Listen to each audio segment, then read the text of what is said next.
Bonjour à tous, je vous présente un cahier de coaching magique qui n'est pas sorti là récemment, hein. Il est sorti en 2023. Il y a toute une série de petits livres comme ça qui ont été faits chez Secret d'Étoiles. Celui-ci m'avait été offert par Jade Providenza, que vous pouvez retrouver sous le nom de @sorcière urbaine sur Instagram.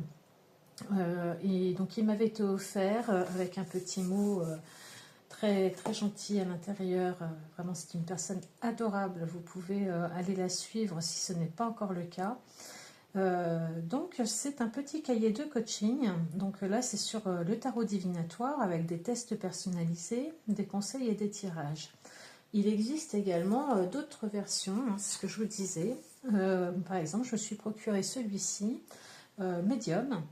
Donc c'est pareil, un cahier de coaching magique chez Secret d'Étoiles de Marine Nina Denis. Test personnalisé, conseils et clés. Voilà, donc il en existe plusieurs. Vous voyez, vous avez le Witch Mum, le sixième sens. Pour ceux qui aiment collectionner, c'est intéressant voilà, de les avoir. Et moi j'aime beaucoup. Voilà, ça fait vraiment de beaux petits cahiers de coaching.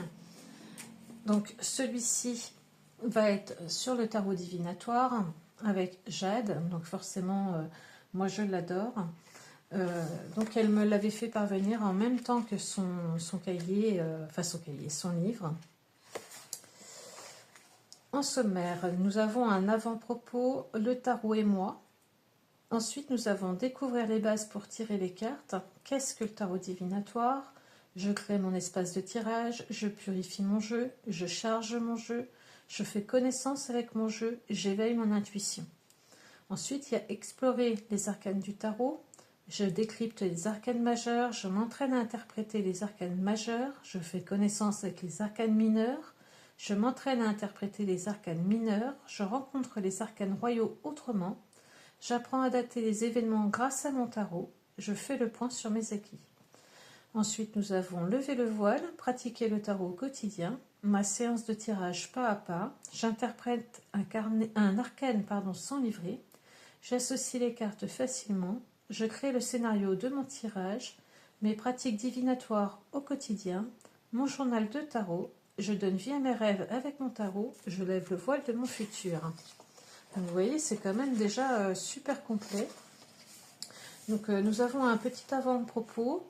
Le cahier de coaching magique que vous tenez entre les mains a pour but de simplifier et de démystifier la grande discipline qu'est le tarot divinatoire.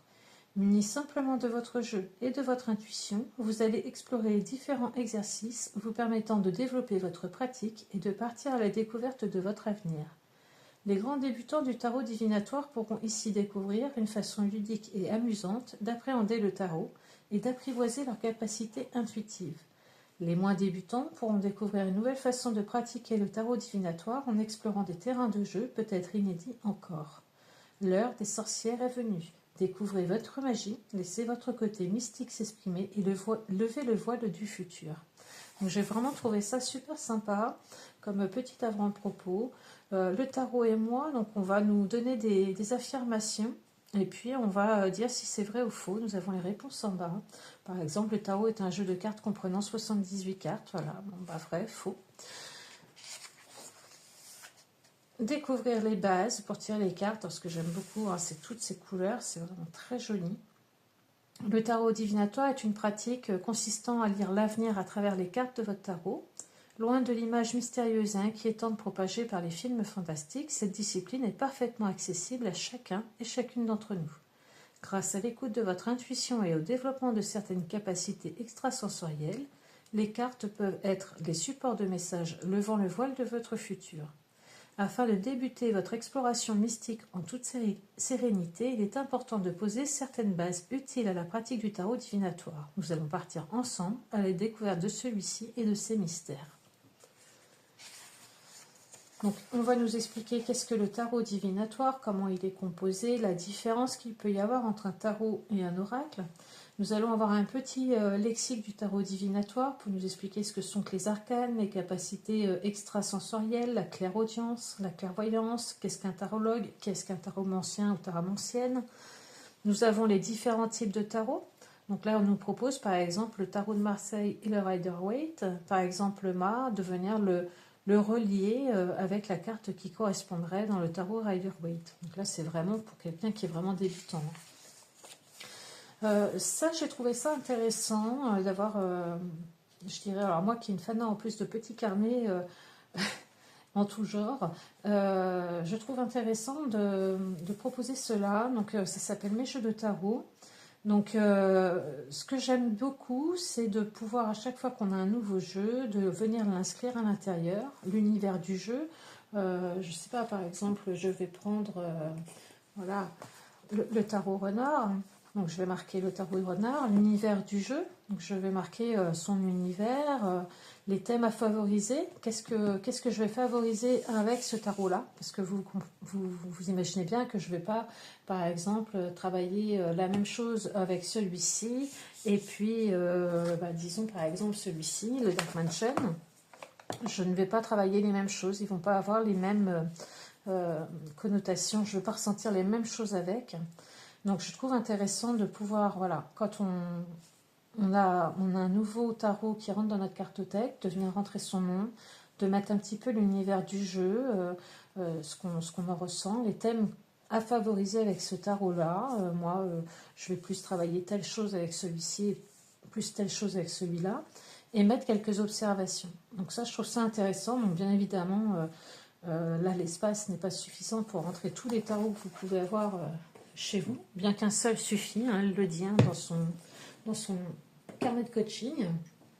Mais voilà, si vous êtes comme moi et que vous avez beaucoup de tarots, parce que voilà, c'est une passion et puis vous êtes collectionneuse, c'est intéressant d'avoir vraiment un carnet fait pour ça. Donc je trouve ça vraiment très intéressant ce qu'elle nous propose là. Donc après, elle nous dit de créer notre espace de tirage. Elle nous donne quelques éléments, comment purifier son jeu hein, avec la fumigation, la visualisation, charger son jeu en demandant à la lune ou en insufflant sa propre magie. Je fais connaissance avec mon jeu. Donc ça, c'est un tirage que je fais systématiquement dès que j'ai un jeu pour faire connaissance avec lui. Et j'essaye d'en garder une trace chaque fois. Ensuite, j'éveille mon intuition. Donc là, nous allons avoir un petit quiz pour voir où on en est un petit peu avec notre sixième sens, notre instinct, un peu notre intuition, savoir voilà, si notre intuition est en mode silencieux, en mode vibreur, en mode sonnerie, vibreur, signaux de fumée et alarme incendie, j'aime beaucoup. Donc petit quiz à faire qui est bien sympa. À l'écoute de mon intuition, donc là on s'installe dans un endroit calme, loin de toute distraction extérieure. Si vous êtes préoccupé par votre journée de travail ou par vos soucis quotidiens, prenez quelques inspirations, expirations calmes et profondes pour apaiser votre esprit. Une fois le flot de vos pensées ralenti, observez la carte ci-dessous, sans jugement ni attente, puis notez vos impressions. Donc là, on a une petite illustration du mât. Et puis, on va avoir des questions qu'on peut se poser. Et pour progresser, elle nous dit surtout de ne pas hésiter à recommencer cet exercice autant qu'on le souhaite, avec une carte différente à chaque essai. Donc vraiment, par exemple, quel est le premier mot qui vous vient lorsque vous observez cette carte? Donc vous prenez votre jeu. Hein. Par exemple, là, moi, j'ai le Woman Tarot. Et puis, voilà, par exemple, la rêveuse, hein, qui équivaut au fou, le mât. Bon, qu'est-ce qu'il me vient? Quel est le premier mot qu'il me vient quand je regarde cette carte? Sans même aller voir un livret. Le livret qui accompagne le jeu. Qu'est-ce qu'il me vient? Ensuite, quel élément de la carte avez-vous remarqué en premier? Que vous évoque-t-il? Voilà, donc vous allez venir regarder, qu'est-ce qui m'a attiré tout de suite? Est-ce que c'est le baluchon? Est-ce que c'est cet oiseau? Est-ce que c'est cette falaise? Voilà. Est-ce que c'est le signe en haut de l'infini? Et puis, ensuite, on va aller consulter la signification de la carte dans le livret. Et puis, on va aller regarder un petit peu si ça fait écho à notre situation, si ça fait écho à un choix qu'on a fait dans notre vie, ou à un domaine, ou Voilà, donc je trouve que c'est intéressant de prendre le temps de connaître ces jeux. Voilà, qu'est-ce que cette carte m'évoque au premier abord? Et hop, je prends mon petit carnet, donc encore un autre carnet, hein. J'appellerais ça mon carnet intuition. Et vous voyez, par exemple, là, elle le propose. Mon journal d'intuition. Et donc, dans ce journal d'intuition, vous voyez, vous pouvez noter les choses. Donc ça, je trouve ça assez intéressant. Donc là, dans le journal d'intuition, en fait, elle nous parle de quand on veut partir, je sais pas moi, à un concert, ou on va aller faire nos courses, ou on va aller à un repas de famille. Qu'est-ce que notre intuition nous dit? Est-ce qu'on pense que ça va bien se passer? Est-ce que vous avez l'impression qu'il va y avoir une personne qui va être absente? Vous le ressentez comme ça? Vous notez tout. Donc, nom de l'événement, la date, vous mettez vos ressentis. Vous mettez aussi votre humeur du jour, si vous vous sentez fatigué, vous êtes en colère, vous êtes anxieuse à l'idée de. Et en fait, une fois que l'événement est passé, vous venez mettre vos observations pour voir si l'intuition et le ressenti que vous aviez avant l'événement s'avèrent justes. Voilà, donc ça fait vraiment travailler votre intuition. Et je trouve ça intéressant. Donc on peut le faire autant avec la vie de tous les jours qu'avec une carte de notre jeu. Mais ça marche avec le tarot et ça marche avec l'oracle, hein, avec n'importe quel jeu. Après, écriture intuitive et tarot. Donc c'est quelque chose que j'aime bien faire. Je le fais un peu moins en ce moment. L'écriture intuitive est une pratique à part entière faisant appel à votre intuition afin d'obtenir des messages de vos guides ou de votre moi supérieur. On laisse venir à soi des mots, des phrases qui sont portés à notre connaissance et on les écrit sans mentaliser pour ensuite les interpréter et ainsi les traduire en un ensemble cohérent. Comme il peut être parfois difficile de se poser devant son cahier et son stylo en attendant que des messages nous parviennent, je vous propose de mêler l'écriture intuitive et tarot pour développer votre clairaudience. Donc ça c'est assez intéressant. Pareil, on pourrait encore reprendre un autre carnet. On est déjà à 3 carnets. Mais faire de l'écriture intuitive, ça m'est arrivé, moi, de prendre un tarot, de prendre une carte. Voilà, prendre une carte et puis d'écrire ce qui vient, sans mentaliser, sans chercher à écrire une histoire bien faite. Vraiment de venir écrire dessus. Et je trouve vraiment bien de décrocher notre mental, de se mettre en mode vraiment méditatif et puis de venir écrire ce qui nous vient, ce que l'on reçoit. Et c'est vraiment une pratique très, très enrichissante et très reposante. Donc l'entraînement est la clé de la réussite, ça c'est vrai. Peut-être que la première fois où vous allez vous y prêter, eh bien la carte, vous allez écrire 2 mots, c'est 2 mots. Peut-être que la fois suivante, vous allez vous y mettre, vous allez vous mettre à la place de cette belle déesse. Et puis, vous allez écrire ce que vous entendez, les odeurs que vous sentez, ce que ce petit renardeau vous procure là dans votre cou. Vous allez petit à petit venir écrire de façon intuitive ce que vous voyez sur la carte. Et là, c'est très intéressant. Moi, j'aime beaucoup faire cette... je le fais moins, c'est vrai qu'il faudrait que je m'y remette. Ensuite... le qui est du tarot, donc tester votre intuition et plus particulièrement votre capacité de clairvoyance. Donc là, en fait, ça consiste à prendre 5 cartes, à les mettre face cachée et à essayer de voir qu'est-ce qu'on perçoit dans la première carte. Est-ce qu'on voit un personnage? Est-ce qu'on voit une couleur? Est-ce qu'on voit une suite? Est-ce que c'est les coupes, les épées, les deniers?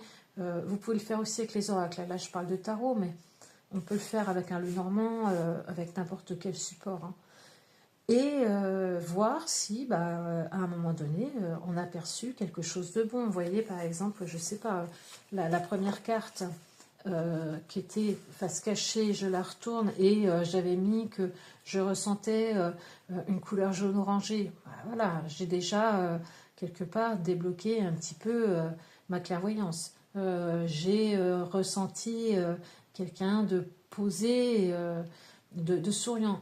Pareil, voilà. Donc, je trouve ça très intéressant aussi de le faire. Vous pouvez le faire qu'avec les arcanes majeures ou avec les arcanes mineures. C'est vous qui le sentez. De l'amour à la haine, il n'y a qu'une carte.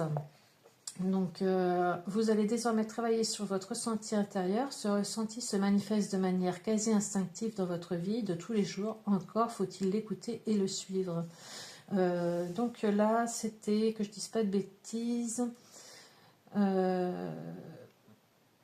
oui, c'est ça. Donc en fait, vous prenez les 22 arcanes majeures et puis du côté gauche, par exemple, vous mettez les arcanes, mais vraiment sans mentaliser. Hein. Vraiment, vous prenez vos cartes et vous dites, ah, cette carte-là, j'aime bien, je la mets à gauche. Cette carte-là, je sais pas, j'aime pas, je la mets à droite. Mais vous mentalisez pas. Vraiment, vous les mettez de chaque côté. Et puis ensuite, vous allez prendre toutes les cartes qui, pour vous, ont été positives. Et puis vous allez répondre à certaines questions et faire la même chose après avec le négatif. Ensuite, nous avons le tirage de la papesse, donc, qui est très intéressant à faire également, en 9 cartes. Et nous allons après passer au chapitre Explorer les arcanes du tarot. Maintenant que les bases de votre exploration magique sont posées, il est l'heure de partir à la découverte des arcanes mystérieux qui vous permettront de lever le voile de votre futur. Porteuses de précieux conseils et de prédictions, ces cartes vous accompagneront dans votre pratique divinatoire. Le nombre 78 est impressionnant, mais avec de la pratique, de l'intuition et de la motivation, les arcanes du tarot n'auront bientôt plus aucun secret pour vous. Et donc, je décrypte les arcanes majeures. Donc, elle nous explique que il existe un nombre incalculable d'ouvrages portant sur le tarot. Donc là, ce qu'elle a voulu faire, c'est mettre une miniature de chaque carte et de venir y mettre un petit condensé. Donc par exemple pour le mât, une nouvelle aventure vous attend grâce au mât. De nombreux nouveaux projets sont sur le point de commencer. Vous vous lancez dans quelque chose de nouveau, d'inattendu et d'un peu effrayant peut-être, mais avec insouciance, vous foncez. Voilà.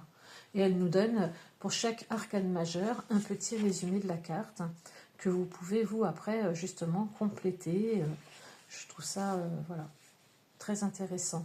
Là, j'ai beaucoup aimé également. Je m'entraîne à interpréter les arcanes majeures, mes phrases de pouvoir. Donc, elle nous a mis toutes les arcanes, le nom de toutes les arcanes majeures. Et par exemple, pour le mât, elle nous donne un exemple. J'ose me lancer dans la merveilleuse aventure qu'est la vie. Et vous, ce qu'il faut que vous fassiez, c'est que pour le mât, vous trouviez votre phrase de pouvoir qui résonne pour vous et qui vous permettra de vous rappeler justement de cet arcane majeur. C'est encore un petit tips, vous voyez, qui viendra rentrer en vibration avec vous. Donc ensuite, nous avons le tarot fiction. Il y a un tarot, je ne sais plus de qui est sorti, je n'ai plus le nom, où justement on va faire rencontrer deux univers différents, le tarot et la fiction, donc les séries, les films, les dessins animés. Et en voyant telle carte, ça va nous rappeler tel film. Le magicien, je vais dire des bêtises peut-être, mais le magicien, par exemple, on pourrait mettre Harry Potter. Et ça nous permet voilà, de démystifier un petit peu le tarot et de le rendre peut-être un peu plus accessible. Donc on peut tenter l'expérience avec d'autres films ou séries. Vous pouvez aussi vous tourner vers vos chansons préférées ou des poèmes que vous affectionnez particulièrement.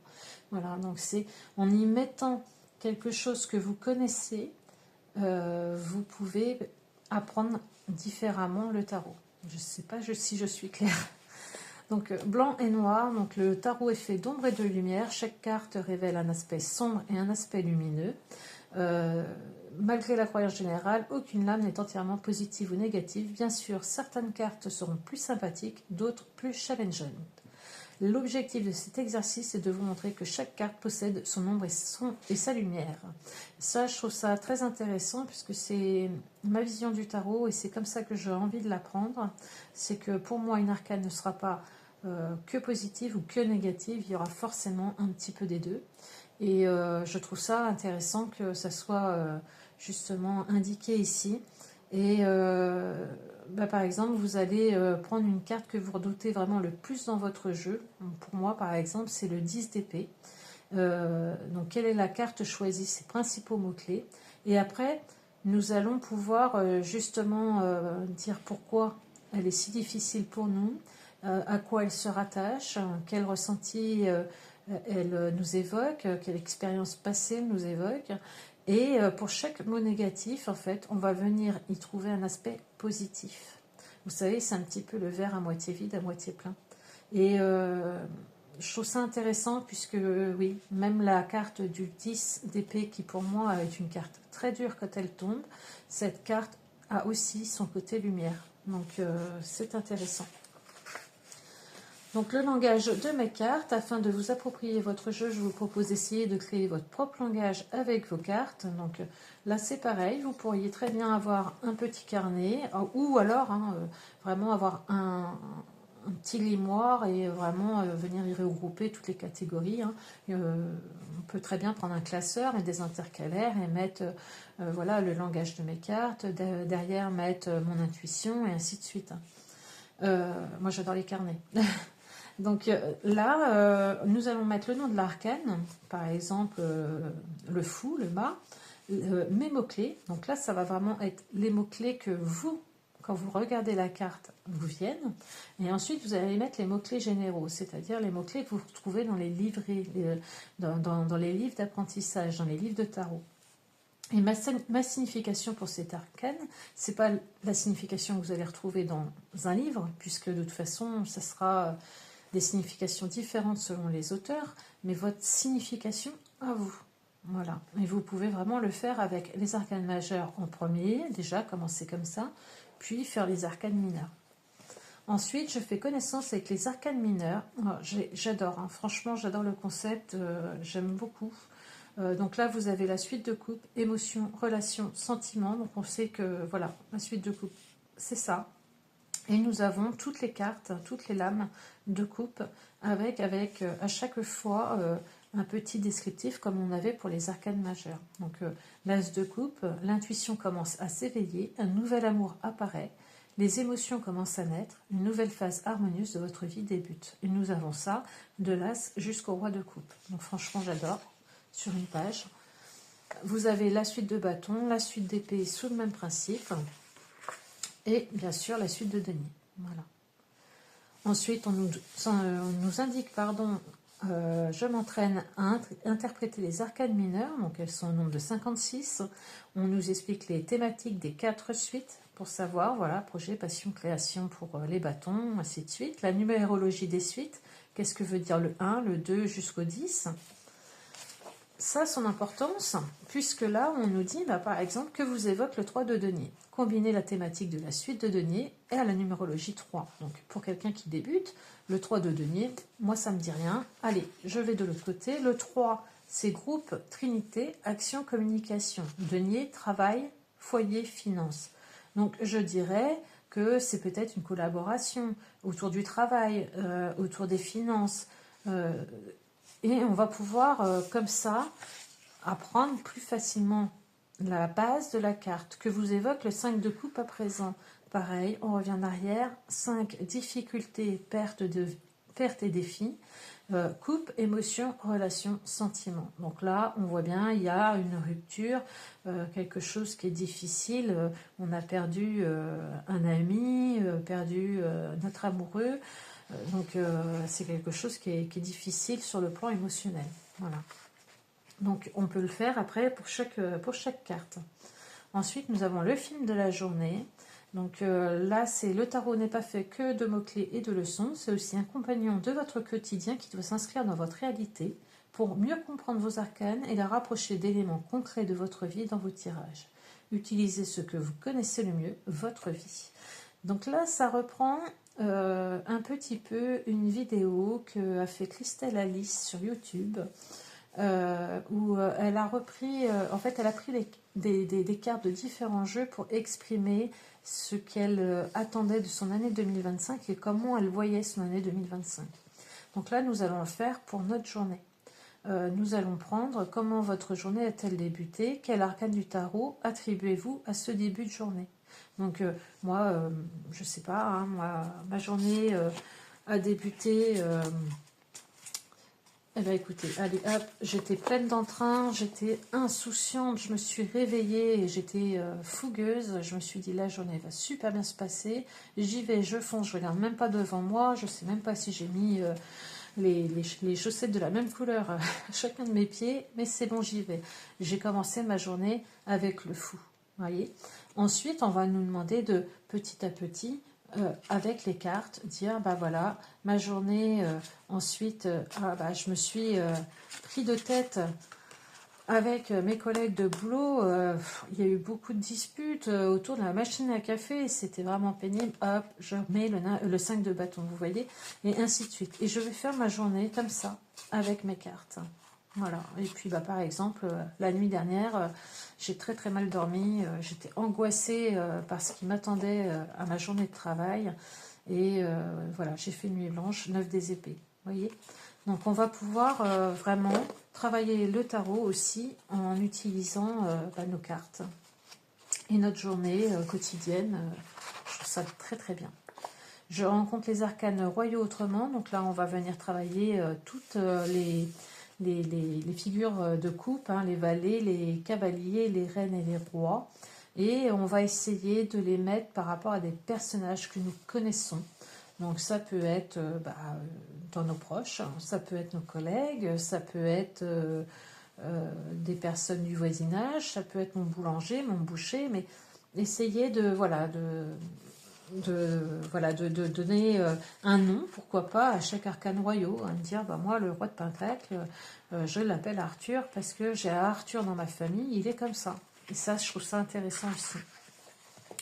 J'apprends à dater les événements grâce à mon tarot. Donc ça, c'est quelque chose que je ne fais pas encore et qu'il faudrait que j'apprenne. Chaque chose en son temps.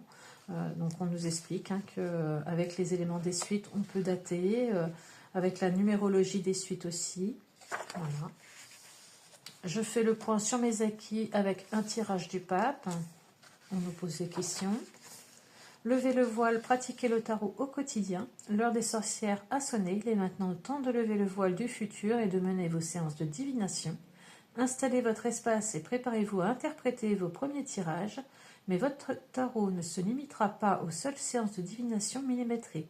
Il vous accompagnera aussi dans votre vie de tous les jours, vous apportant sa magie dans chaque moment du quotidien. Et ça, je pense que c'est vrai.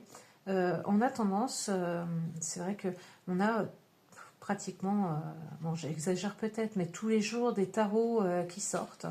On aimerait tous les avoir parce que voilà, on les trouve beaux, ils nous appellent, ils ont un thème qui résonne en nous. On est collectionneurs, donc on aimerait tous les avoir. Mais il est aussi important, à un moment donné, de prendre son tarot. Et vous voyez par exemple le Woman Tarot, qui est un magnifique tarot qui a été illustré par Anaïs, que j'adore. Je pourrais me dire, ok, il est beau, je le regarde une fois de temps en temps et je le range dans sa boîte.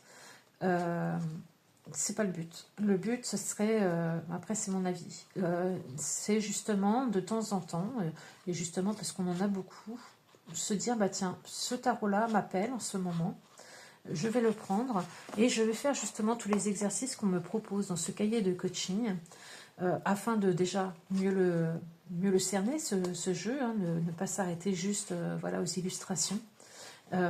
Et puis, vraiment en faire un compagnon du quotidien,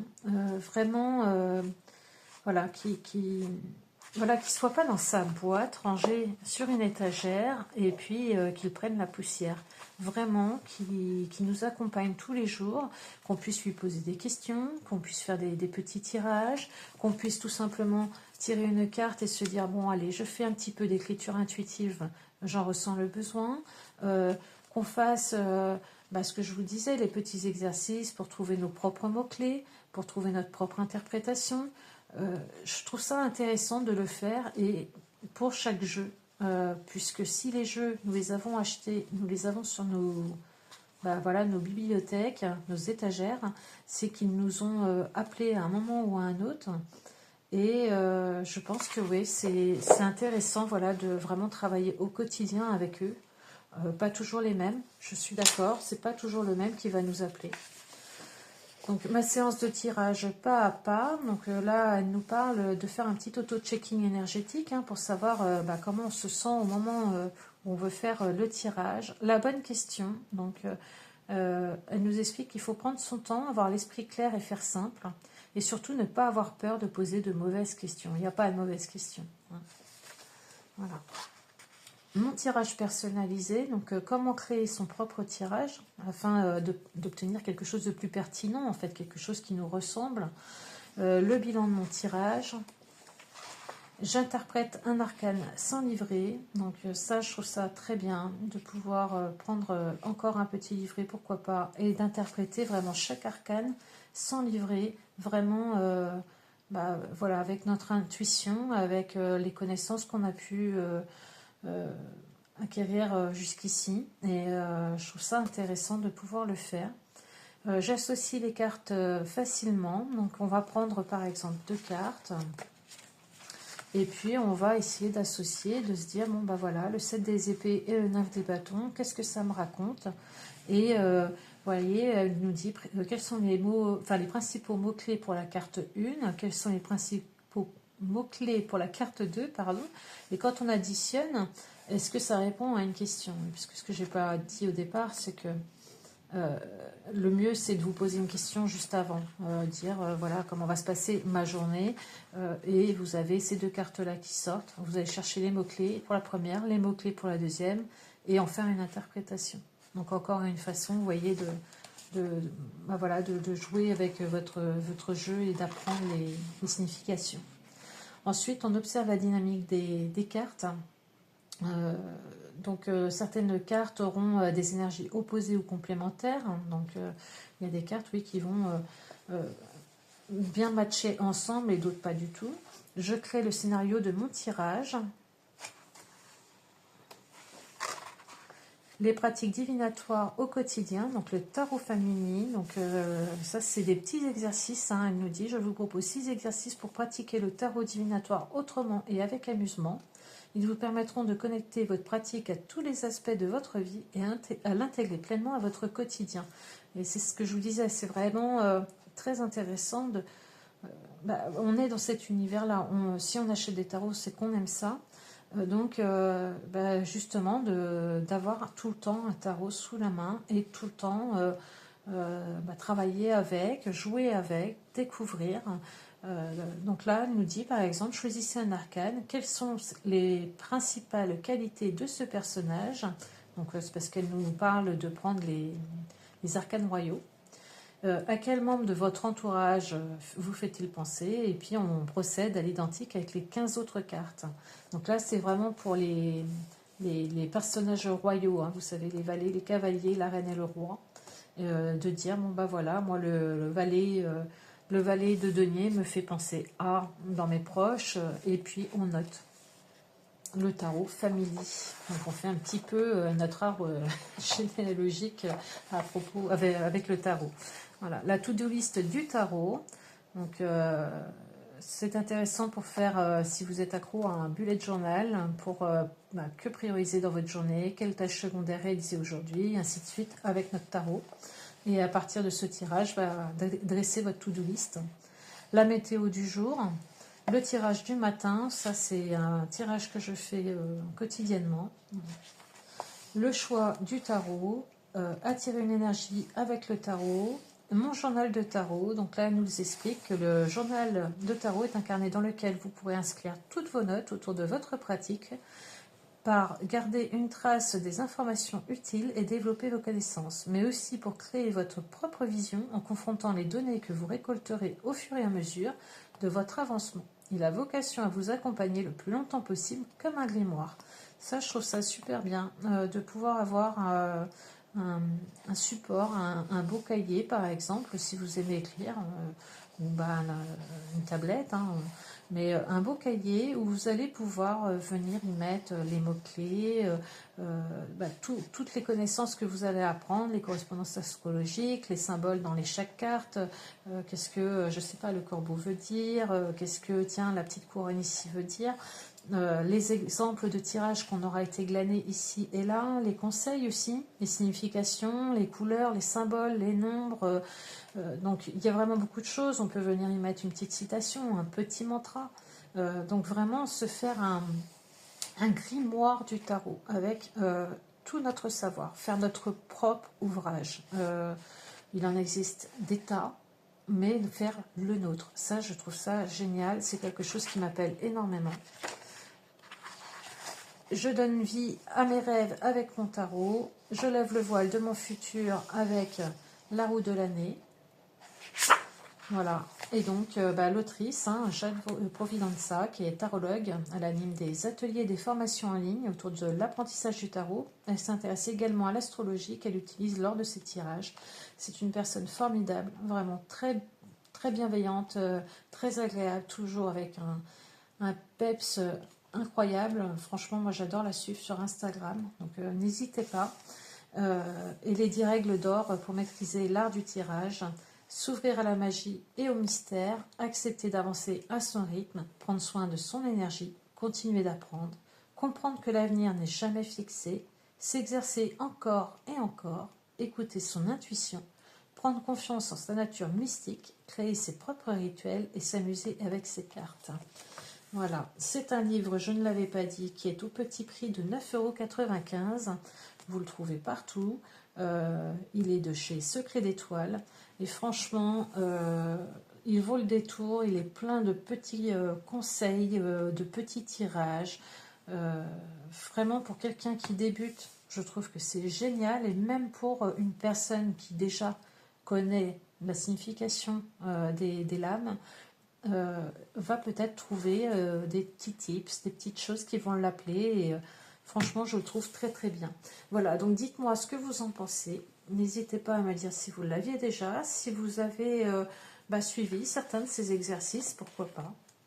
Ou si vous le découvrez et que il vous attirerait. N'hésitez pas à me dire tout ça en commentaire. J'adore discuter avec vous. Allez, je vous laisse. Bisous.